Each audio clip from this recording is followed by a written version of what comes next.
नमस्कार दोस्तों, आप सभी का स्वागत है इस चैनल पे। अपने बायोलॉजी की क्लास के अंदर अध्याय है वो 35वां चल रहा है, जिसका नाम है मेंडल के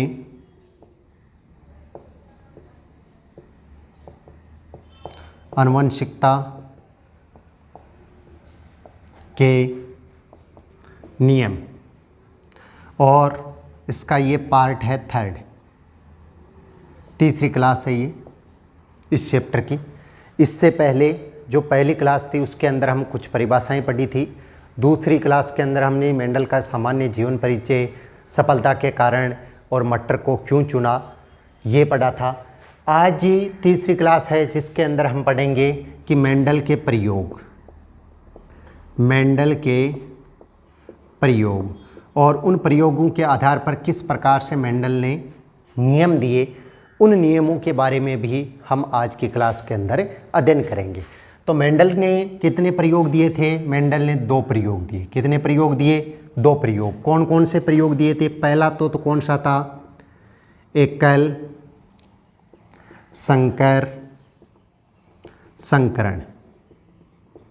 और दूसरा प्रयोग कौन सा था मेंडल का? द्विसंकर संकरण।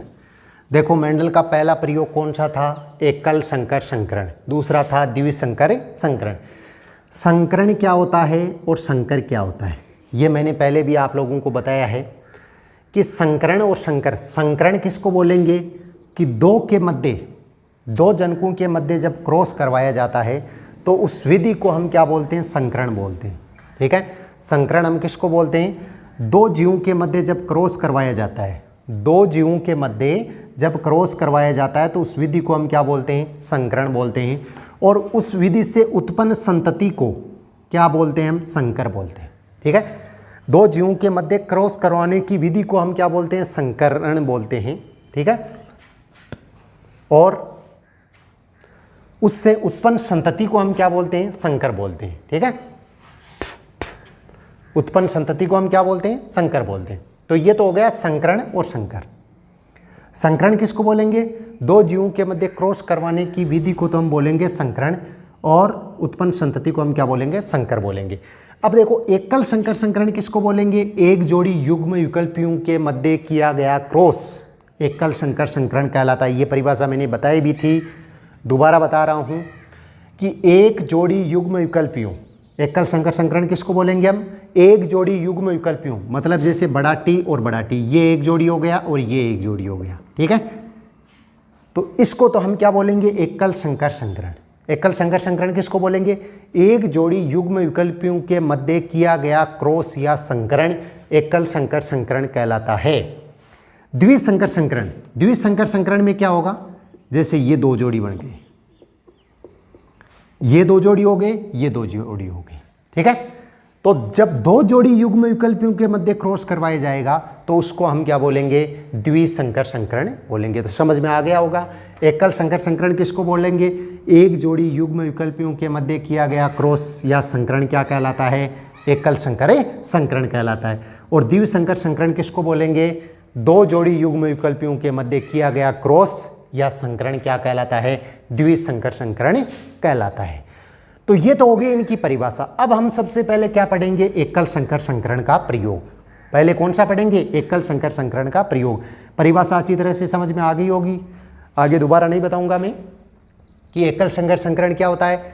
एक जोड़ी युग्म विकल्पियों के मध्य करवाया गया क्रॉस या संकरण एकल संकर संकरण कहलाता है। दूसरा कौन सा है? द्विसंकर संकरण। तो 2 जोड़ी युग्म विकल्पियों के मध्य करवाया गया क्रॉस या संकरण द्विसंकर संकरण कहलाता है। तो ये हो गया अपने। अब देखो आगे,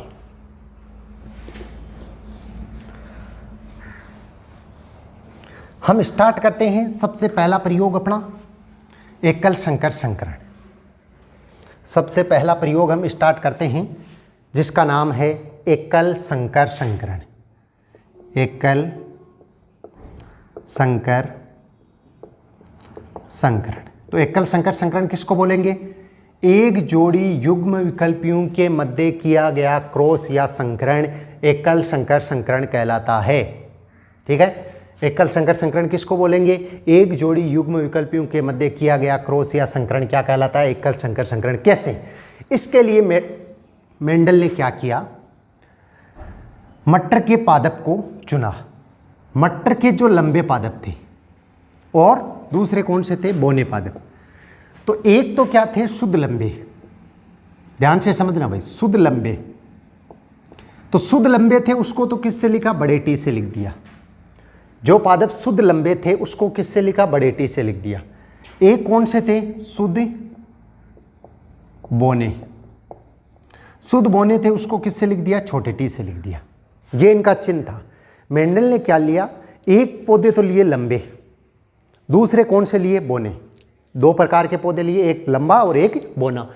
लंबे पौधे थे उसको तो किससे लिखा? बड़े टी से। बौने पौधे थे उसको किससे लिखा? छोटे टी से। अब ये क्या है? जनक है। ठीक है, अब इस जनक से एक कोशिका बनेगी, बड़ा टी बन गया। इस जनक से क्या बन गया? एक छोटा टी। ध्यान से समझना भाई, ये क्या बन गया? युग्मक बन गया। तो देखो मैंने बताया था आप लोगों को कि जनक से बनने वाली अगुणित कोशिका को हम क्या बोलते हैं? युग्मक बोलते हैं। तो ये दोनों जनक हैं, तो इस जनक से तो ये युग्मक बन गया और इस जनक से क्या बन गया? ये युग्मक बन गया। अब मेंडल ने क्या करवाया? इनके मध्य क्या करवाया? संकरण। क्या करवाया? संकरण या क्रॉस। तो क्या प्राप्त हुआ? एक बड़ा टी प्राप्त हो गया और एक छोटा टी प्राप्त हो गया। ठीक है, अब ये प्राप्त हुआ तो इसका नाम क्या रखा गया? ये क्या था? अशुद्ध, अशुद्ध लंबा। देखो ये लंबा है लेकिन अशुद्ध है। क्यों? क्योंकि बड़ा टी हमेशा प्रभावी होता है। हमने पहले भी देखो जो एक टॉपिक पढ़ा था अपने रुधिर वर्ग की वंशानुगति, उसके अंदर भी मैंने बताया था कि जो बड़ा होता है वो हमेशा क्या होता है? प्रभावी होता है। छोटा होता है उसके ऊपर क्या होता है? प्रभावी, मतलब अपना प्रभाव दिखाता है। ठीक है, तो ये बड़ा है तो ये क्या होगा? इसके ऊपर प्रभावी होगा। मतलब ये लंबा है लेकिन अशुद्ध है।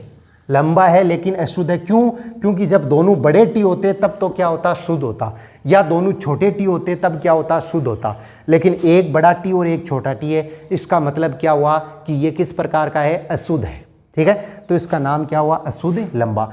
मेंडल ने इस पीढ़ी को क्या कहा था? F1 पीढ़ी। क्या कहा? F1 पीढ़ी। ये जो प्राप्त हुआ ये क्या हुआ? संकर। मतलब ये प्रक्रिया क्या कहलाती है? संकरण। जब इन दोनों के मध्य क्रॉस करवाएंगे तो वो क्या कहलाएगा? संकरण कहलाएगा। और ये जो उत्पन्न हुआ है इसको हम क्या बोलेंगे? संकर बोलेंगे। क्या बोलेंगे? संकर बोलेंगे। तो ये हो गई F1 पीढ़ी। अब मेंडल ने क्या किया? F2 पीढ़ी ज्ञात की। ठीक है, मेंडल ने क्या किया? F2 पीढ़ी ज्ञात की। तो F2 पीढ़ी में अपने को ध्यान रखना है कि जैसे यहाँ पे यदि 2 आते हैं तो 3 खाने की सारणी बनानी है।